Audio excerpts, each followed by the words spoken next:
Nous allons aborder l'insertion d'images et surtout la mise en forme de l'image, le placement de l'image dans le texte. Donc ici, je vais positionner mon curseur à peu près à l'endroit où je veux insérer mon image et je vais dans Insertion.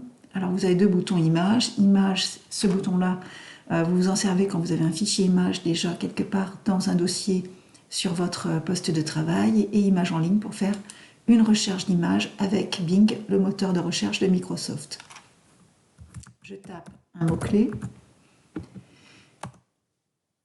et je vais aller chercher une image que je souhaite insérer. Par exemple, celle-ci. Ici, si on veut connaître les formats d'images que l'on veut insérer, vous avez ici les trois petits points et vous allez voir ici, c'est une image .png, donc sans fond, détourée. Je clique dessus, insérer. Donc première chose, notre image est bien trop grande. Pour changer sa taille et garder les proportions, vous pouvez donc maintenir, parce que si on fait, je vais vous montrer, donc si on commence à prendre ici la petite poignée et glisser, on peut déformer notre image. Donc maintenez bien la touche Shift majuscule temporaire appuyée, vous prenez ici et vous glissez pour réduire votre image. Voilà, ça peut être aussi travailler les tailles. Quand votre image est sélectionnée, vous avez vos outils d'image ici, et vous avez hauteur et vous avez largeur. Et si vous augmentez ou vous réduisez, vous allez voir que l'on garde les proportions. Si je bouge la hauteur, ça bouge également la largeur. Maintenant, cette image, par défaut, donc, elle est alignée dans le texte. Donc, nous allons travailler avec ce bouton habillage. C'est vraiment le bouton qu'il faut connaître pour pouvoir positionner vos images. Donc, vous voyez, votre image est alignée sur le texte. C'est-à-dire que pour l'instant, elle est considérée comme un mot. Je ne peux pas la glisser, l'emmener par exemple ici, la lâcher par là, dans ma marge. Vous voyez, elle est toujours alignée quelque part dans le texte. Donc, pour pouvoir la mettre par exemple derrière le texte, pour pouvoir mettre le texte autour, ce qu'il faut connaître, c'est ce bouton-là. Donc habillage, le premier habillage que je vous montre, c'est l'habillage qui s'appelle devant le texte. Si vous cliquez devant le texte, comme son nom l'indique, votre image passe par-dessus. Votre image n'est plus considérée comme un mot, mais comme un objet. Vous voyez, je peux glisser mon image et la poser où je veux. Si je veux que mon image soit placée sous le texte, donc plutôt que de dire devant, bien sûr, je vais dire ici, derrière le texte. Et donc là, du coup, vous voyez, je peux la glisser et elle peut être positionnée sous mon texte.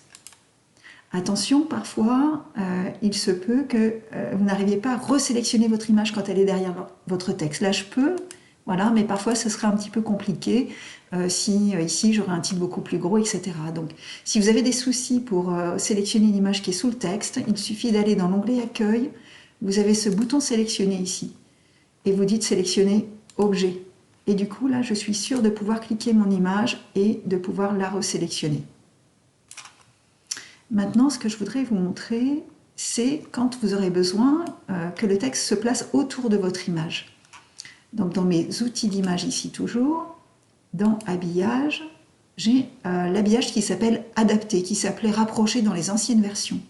Si vous dites Adapter, vous voyez, votre texte s'organise autour de l'image. J'ai dû laisser mon sélectionner objet, je vais remettre sélectionner tout, voilà. Et du coup, si je déplace mon image ici, vous voyez, mon texte s'organise autour.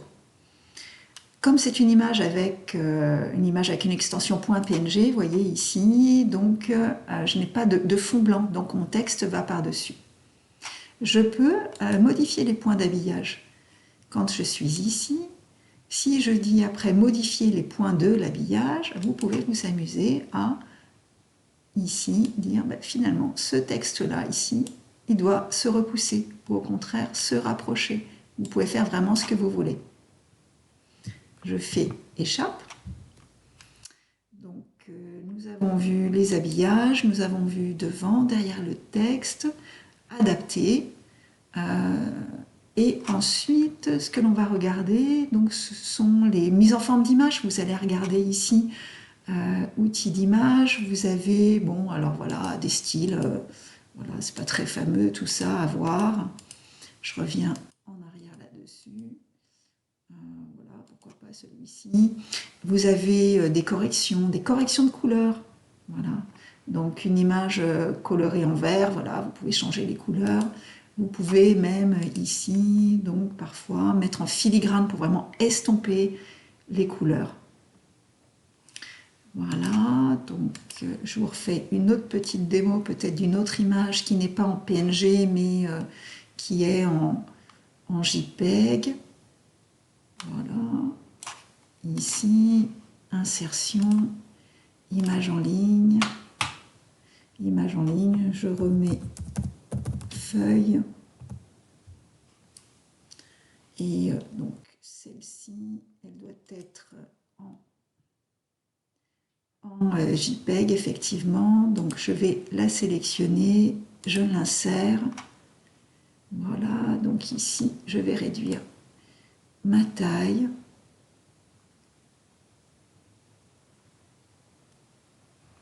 Voilà. Donc mon image, elle est par défaut, comme je vous ai dit tout à l'heure, toujours alignée dans le texte. Et donc du coup, vos habillages, vous pouvez aussi les travailler là.